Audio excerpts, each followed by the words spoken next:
നമസ്കാരം. പരവൂരിലെ CPM വനിതാ നേതാവ് KJ ഷൈനിൻ്റെ പരാതിയെ തുടർന്ന് KM ഷാജഹാൻ എന്ന പൊതുപ്രവർത്തകനെതിരെ ഒരു കേസെടുത്തിരുന്നു. ഷാജഹാൻ രണ്ടാം പ്രതിയാണ്.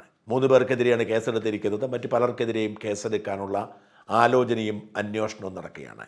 അതിൻ്റെ ഭാഗമായി ഷാജഹാനെ Ernakulam rural cyber police notice അയച്ച് വിളിപ്പിച്ചിരുന്നു. ഷാജഹാൻ കഴിഞ്ഞ ദിവസം ആലുവയിൽ ചെന്നു. സുരക്ഷാ കാരണങ്ങളാൽ പോലീസ് ആലുവ റെയിൽവേ സ്റ്റേഷനിൽ നിന്നും ഷാജഹാനെ കൊണ്ടുപോവുകയാണ് ചെയ്തത്. പോലീസ് സ്റ്റേഷൻ ഉച്ചയ്ക്ക് 2 മണിക്ക് എത്തിയെങ്കിലും വൈകുന്നേരം 7 മണിക്ക് ശേഷമാണ് വിട്ടയക്കുന്നത്. പ്രത്യേകിച്ചൊന്നും ചോദിക്കാനുണ്ടായിരുന്നില്ല. പക്ഷേ ഷാജഹാനെ വിട്ടയച്ചത് CPM നേതൃത്വത്തെ ഞെട്ടിച്ചു. ഷാജഹാനെ ജയിലിൽ അടയ്ക്കുമെന്നായിരുന്നു എറണാകുളത്തുള്ള CPM നേതാക്കൾ പ്രതീക്ഷിച്ചത്.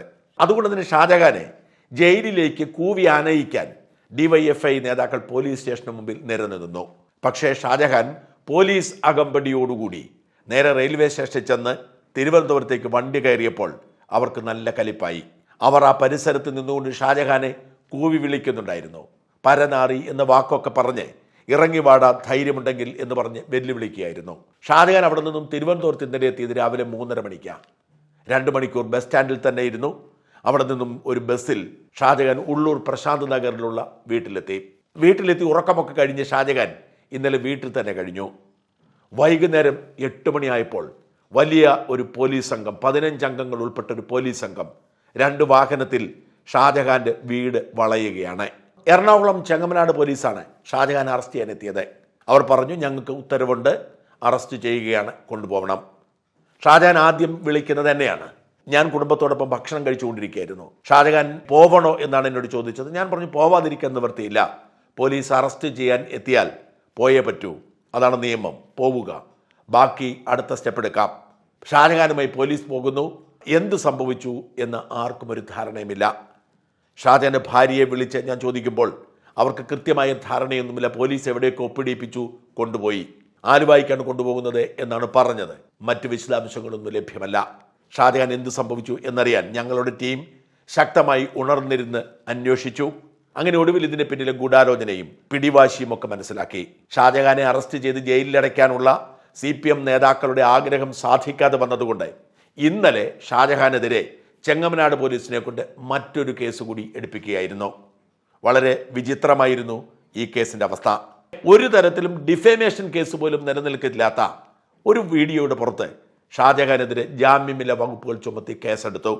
ആദ്യത്തെ വീഡിയോയിൽ ഷാജഹാൻ ആരുടെയും പേര് പറഞ്ഞിട്ടില്ല എന്ന വാദം നിലനിൽക്കുന്നത് കൊണ്ട് ജാമ്യമുള്ള വകുപ്പായിരുന്നു ചുമത്തിയത്. എന്നാൽ ഇപ്പോൾ പറയുന്നു, ആദ്യത്തെ വീഡിയോയും രണ്ടാമത്തെ വീഡിയോയും കണക്ട് ചെയ്യുമ്പോൾ ഷാജഹാൻ പേര് വെളിപ്പെടുത്തി എന്ന് വ്യക്തമാകുമെന്ന്. KJ ഷൈൻ ഒരു പത്രസമ്മേളനം നടത്തുകയും ഇത്തരം ആരോപണങ്ങൾ അവരെ മാത്രമല്ല അവരുടെ കുടുംബത്തെയും ബാധിക്കുകയും ചെയ്യുന്നു എന്ന തരത്തിൽ അഭിപ്രായ പ്രകടനം നടത്തുകയും ചെയ്തപ്പോൾ എല്ലാ ചാനലുകളും എല്ലാ പത്രങ്ങളും ഷൈനിൻ്റെ ഭാഗം കൊടുത്തിരുന്നു. ഷൈൻ പത്രസമ്മേളനം നടത്തി പറഞ്ഞ കാര്യങ്ങൾ കൊടുക്കാതിരിക്കേണ്ട കാര്യമില്ല. ഷൈൻ ഇങ്ങനെയൊക്കെ പറഞ്ഞിട്ടുണ്ട് എന്ന് എല്ലാവരും പറഞ്ഞുകൂടെ. ഉമ്മൻചാണ്ടിക്കും കുടുംബമുണ്ടായിരുന്നു എന്ന് പറഞ്ഞ് ഉമ്മൻചാണ്ടിയുടെ കുടുംബത്തെക്കുറിച്ച് എന്തുകൊണ്ട് ചിന്തിച്ചില്ല എന്ന് പറഞ്ഞ് വീഡിയോ ആണ് ഷാജഹാൻ പിന്നീട് ചെയ്തത്. ഈ വീഡിയോ ഷാജഹാൻ ചെയ്തത് ഷൈൻ പത്രസമ്മേളനം നടത്തിയ അന്ന് വൈകുന്നേരമാണ്, ഏതാനും ദിവസങ്ങൾക്ക് മുമ്പാണ്. ഈ വീഡിയോയെക്കുറിച്ച് യാതൊരു പരാതിയും ഷൈനിന് ഇന്നലെ വരെ ഉണ്ടായിരുന്നില്ല. എന്നാൽ മിനിഞ്ഞാന്ന് ഷാജഹാനെ വിട്ടയച്ചു എന്നറിഞ്ഞപ്പോൾ CPM നേതൃത്വം ഇടപെട്ടുകൊണ്ട് ഷൈനിനെ കൊണ്ട് പുതിയൊരു പരാതി കൊടുപ്പിക്കുകയായിരുന്നു. ആ പരാതിയുടെ അടിസ്ഥാനത്തിൽ ബോധപൂർവം നിലനിൽക്കില്ല എന്ന് ഉറപ്പുണ്ടായിട്ടും ചെങ്ങമനാട് പോലീസ് ജാമ്യമില്ല വകുപ്പ് ചുമത്തി. നമ്മൾ കേട്ടാൽ ഞെട്ടിപ്പോകും. ഷാജഹാനെതിരെ ചുമത്തിയിരിക്കുന്ന കുറ്റകൃത്യം. ഈ കേസ് ചുമത്തിയതിന് ശേഷം ഞാൻ ഷാജഹാന്റെ വീഡിയോ ഇന്നലെ ഒരു തവണ കൂടി കേട്ടു നോക്കി. ഒരു തരത്തിലും അതിൽ ക്രൈമില്ല. അത് അഭിപ്രായ സ്വാതന്ത്ര്യം മാത്രമാണ്. ഉമ്മൻചാണ്ടിയുടെ കുടുംബത്തിന് വേദന ഉണ്ടായതിനെക്കുറിച്ച് കൂടി ചോദിക്കണ്ടേ എന്നാണ് ചോദിച്ചത്. ഉമ്മൻചാണ്ടി അനുഭവിച്ച വേദനയും ദുഃഖവും അപമാനവും കള്ളക്കേസുകളും ഒക്കെ ശരിയാണോ എന്ന് ചോദ്യമാണ് ഉന്നയിച്ചത്. ഷൈനിനെ ഇതിൻ്റെ അകത്ത് ഏതെങ്കിലും തരത്തിൽ വ്യക്തിപരമായി അധിക്ഷേപിച്ചിട്ടില്ല. നിരവധി കുറ്റങ്ങൾ ചുമത്തിയിട്ടുണ്ട്. ഇതിൽ ഒന്നുപോലും നിലനിൽക്കില്ല എന്നതാണ് ഏറ്റവും സങ്കടകരമായ കാര്യം. ഒന്നുപോലും. ചുമത്തിയിരിക്കുന്ന BNS 78, 79, 192, 351, 2 എന്നീ വകുപ്പുകളും IT ആക്ടിലെ 67, 67A, കേരള പോലീസ് ആക്ടിലെ 120O എന്നീ വകുപ്പുകളുമാണ്. ഇതിൽ ഓരോ വകുപ്പ് നോക്കുക. BNS 78 എന്ന് പറഞ്ഞ സ്റ്റോക്കിംഗ് ആണ്. 3 വർഷം വരെ തടവ് കിട്ടുന്ന കുറ്റകൃത്യമാണ് സ്റ്റോക്കിംഗ്. ഈ സ്റ്റോക്കിങ്ങിനെ കുറിച്ച് പറയുന്നത് എന്താണെന്നറിയാമോ? This section penalise a person for repeatedly following another individual attempting to foster personal interaction despite their clear indication of disinterest or monitoring their electronic communications. ഇതാണ് പറയുന്നത്. അതായത് ഒരാളെ പിറകെ നടന്ന് ശല്യം ചെയ്യുക, അയാൾക്ക് നിരന്തരമായി മെസ്സേജ് അയക്കുക, അയാൾക്ക് താല്പര്യമില്ല എന്ന് പറഞ്ഞിട്ട് അയാൾ ചുറ്റിനും നടക്കുക, ഇങ്ങനെ ഒരു കുറ്റകൃത്യം ചെയ്യുന്നവർക്കെതിരെ ചുമത്തേണ്ടതാണ് 78. ഷാജഹാൻ ജീവിതത്തിൽ ഷൈൻ ടീച്ചറെ കണ്ടിട്ടില്ല. ഷാജഹാൻ ജീവിതത്തിൽ ഷൈൻ ടീച്ചർക്ക് ഒരു സന്ദേശവും അയച്ചിട്ടില്ല. ഈ ഷൈൻ ടീച്ചറുടെ പിന്നാലെ നടന്ന് ശല്യം ചെയ്യുന്നു എന്ന വകുപ്പാണ് 78, 3 വർഷം തടവ് കിട്ടുന്നത്. അടുത്ത 79 സ്ത്രീയുടെ പ്രൈവസിയെയും മോഡസ്റ്റിയെയും ബാധിക്കുന്ന തരത്തിൽ ഒരു സ്ത്രീയുടെ പ്രൈവസിയെ, സ്വകാര്യതയെ ഇതിങ്ങനെ പറയുന്നു. That criminalise any word, gesture, act or intrusion upon a woman's privacy intended to insult her modesty. ഒരു സ്ത്രീയുടെ മോഡസ്റ്റിയെ ഇൻസൾട്ട് ചെയ്യുന്ന ലക്ഷ്യത്തിൽ അവളുടെ സ്വകാര്യതയിലേക്ക് കടന്നു കയറുന്നതാണ് 3 വർഷം തടവ്. ഞാൻ നേരത്തെ സൂചിപ്പിച്ചതുപോലെ ഒരു തരത്തിലും ഒരു ബുദ്ധിമുട്ടും ഉണ്ടാക്കിയിട്ടില്ല. 192 സെക്ഷൻ ഉൾപ്പെടുത്തിയിട്ട് BNS-ലെ 192 പറയുന്നത് ഇങ്ങനെയാണ്: the offence of wantonly giving provocation with intent to cause a riot. കലാപമുണ്ടാക്കുക എന്ന ലക്ഷ്യത്തിൽ ചെയ്യുന്ന കുറ്റകൃത്യം. ഷാജഹാൻ വീഡിയോ ചെയ്തത് കലാപമുണ്ടാക്കാൻ വേണ്ടിയാണ്. 1 വർഷമാണ് തടവ്. ഇനി അടുത്തത് 351(2) അത് ക്രിമിനൽ ഇന്റിമിഡേഷൻ ആണ്. 2 വർഷമാണ് തടവ്. ഈ ക്രിമിനൽ ഇന്റിമിഡേഷൻ എന്ന് പറയുന്നത് ഒരാളെ ഭീഷണിപ്പെടുത്തുന്നതാണ്. വേറെ person who makes a threat to cause injury to another person's reputation or property intending to cause alarm or compel an act or omission shall be punished with imprisonment term that may extend to 2 years. അത് ഒരാളെ ഭയപ്പെടുത്തുക, ഭീഷണിപ്പെടുത്തുക, ഞാൻ അങ്ങനെ ചെയ്തില്ലെങ്കിൽ നിങ്ങളെ ഞാൻ ഇങ്ങനെ ചെയ്യും, ഞാൻ നിങ്ങൾക്കെതിരെ വാർത്ത കൊടുക്കുമെന്നൊക്കെ പറഞ്ഞ് ഭയപ്പെടുത്തുന്ന കുറ്റകൃത്യമാണ് ക്രിമിനൽ ഇന്റിമിഡേഷൻ. അതിന് 2 വർഷം തടവാണ്. അതാണ് ചുമത്തിയിരിക്കുന്നത്. അടുത്തത് IT ആക്ട് 67 67(a)യുമാണ്. രണ്ടും ഏകദേശം ഒരേ കുറ്റകൃത്യമാണ്. എന്നാൽ വ്യത്യാസമുള്ളത് 67 ആണെങ്കിൽ അത് ജാമ്യമുള്ള വകുപ്പാണ്. 67-ന് 3 വർഷം തടവേ ഉള്ളൂ. 67(a) ആണെങ്കിൽ അത് ജാമ്യമില്ലാത്ത വകുപ്പാണ്. 5 വർഷം തടവുണ്ട്. ജാമ്യമില്ലാത്ത വകുപ്പ് ഉൾപ്പെടുത്താൻ വേണ്ടിയാണ് 67(a) ഉൾപ്പെടുത്തിയിരിക്കുന്നത്. 67(a)യിൽ ഇങ്ങനെ പറയുന്നു: section 67 of information technology act 2000 in India penalise the publication or transmission of obscene material in electronic forms. വളരെ കൃത്യമായി പറയുന്നുണ്ട്, മോശപ്പെട്ട നഗ്നതയും വൃത്തികേടും അശ്ലീലവും നീലച്ചിത്രങ്ങളുമൊക്കെ ഇലക്ട്രോണിക് ഫോമിലൂടെ സംപ്രേഷണം ചെയ്താൽ ചുമത്തുന്നതാണ്. അതായത് നഗ്ന വീഡിയോകൾ, നമ്മൾ ഈ പോൺ സൈറ്റുകളുണ്ടല്ലോ, ഈ പോൺ സൈറ്റുകളിൽ വീഡിയോ അപ്ലോഡ് ചെയ്യുന്നവർക്കെതിരെ എടുക്കുന്ന കുറ്റകൃത്യമാണിത്.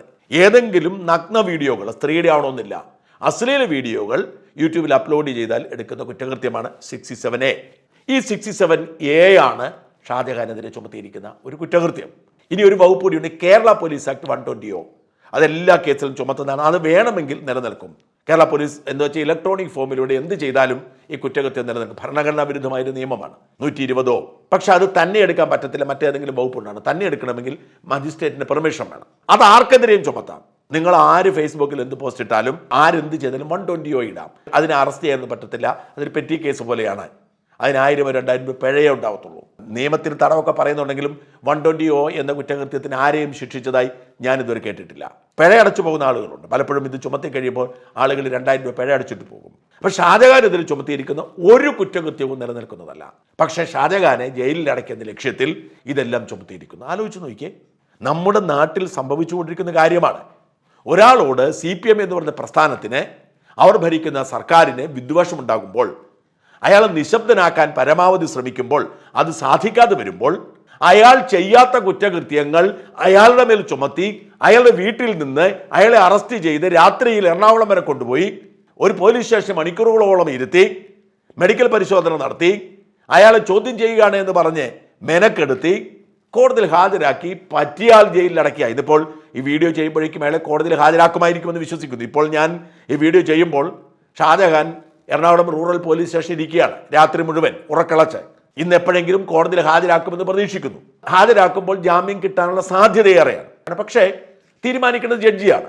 ഒരു ജഡ്ജിയാണ് തീരുമാനിക്കുന്നത്. ജഡ്ജിയുടെ ഡിസ്ക്രിഷനാണ്, ജാമ്യമാരുടെയും അവകാശമല്ല. അവിടെയാണ് പ്രധാനപ്പെട്ട കാര്യം. ബെയിലബിൾ ഒഫൻസ് ആണെങ്കിൽ കുറ്റാരോപിതന്റെ അവകാശമാണ്, റൈറ്റാണ് ജാമ്യം. നോൺ ബെയിലബിൾ ഒഫൻസ് ആണെങ്കിൽ അത് ജഡ്ജിയുടെ അല്ലെങ്കിൽ മജിസ്ട്രേറ്റിന്റെ വിവേചന അവകാശമാണ്. ഇത് മജിസ്ട്രേറ്റിന്റെ മുമ്പിലാണ് ഹാജരാക്കാൻ സാധ്യത. അങ്ങനെയാണെങ്കിൽ മജിസ്ട്രേറ്റിന്റെ വിവേചനാധികാരമാണ് ഈ ജാമ്യം കൊടുക്കണോ വേണ്ടയോ എന്ന്. അവിടെ മജിസ്ട്രേറ്റാണ് തീരുമാനിക്കേണ്ടത് ജാമ്യം കൊടുക്കണോ വേണ്ടയോ എന്ന്. അതുകൊണ്ട് തന്നെ അറിയില്ല ഷാജഹാനെ ജയിലിലേക്ക് അടയ്ക്കുമോ അതോ ഷാജഹാനെ തുറന്നു വിടുമോ എന്ന്. അങ്ങേയറ്റത്തെ നീചമായ നികൃഷ്ടമായ രീതിയിലേക്ക് നമ്മുടെ നാട് മാറുന്നു. അഭിപ്രായ സ്വാതന്ത്ര്യം ഇല്ലാതാകുന്നു. സർക്കാരിനെ വിമർശിക്കുന്നവർ അഭിപ്രായ സ്വാതന്ത്ര്യം, പത്രസ്വാതന്ത്ര്യമൊക്കെ പറയും. എന്നിട്ട് സർക്കാരിനെ വിമർശിക്കുന്നവരെ ഇങ്ങനെ കരുതിക്കൂട്ടി ബുദ്ധിമുട്ടിച്ച് ജയിലിലടയ്ക്കും. ആരും നോക്കാനും പറയാനുമില്ലെങ്കിൽ കഷ്ടമാണ്. ഇപ്പം ഷാജഹാൻ്റെ വീട്ടിൽ അവർക്ക് എന്ത് ചെയ്യണമെന്ന് അറിയില്ല. ഷാജഹാൻ പൊതുപ്രവർത്തകനാണ്, ഷാജഹാൻ എന്തും തുറന്നു പറയും, ധൈര്യമുണ്ട്. പക്ഷേ ഷാജഹാൻ പ്രതിയാകുമ്പോൾ പിന്നെ ആരാണ് സഹായിക്കുന്നത്? മറുനാടനൊക്കെയാണ് ഒരുപാട് പേര് സഹായിക്കാനുള്ള സംവിധാനമുണ്ട്. ആരാണ് സഹായിക്കുന്നത്? അതാണ് ഒരു സാഹചര്യം. ഇങ്ങനെയുള്ള ആരും സഹായിക്കാനില്ലാത്ത മനുഷ്യരെ അവർ നിശബ്ദരാക്കാൻ ശ്രമിക്കും. ഷാജഹാന്റെ അവസ്ഥ ഇതാണെങ്കിൽ ഒരു സാധാരണക്കാരൻ്റെ അവസ്ഥ എന്താണ്? മഹത്തായ ജനാധിപത്യം വിളയാടുന്നു എന്ന് പറയുന്ന നമ്മുടെ നാടിൻ്റെ ഇപ്പോഴത്തെ അവസ്ഥ ഇതാണ്. എന്തായാലും കാത്തിരിക്കാം, പ്രാർത്ഥിക്കാം കെ എം ഷാജഹാന് ജാമ്യം കിട്ടാൻ വേണ്ടി.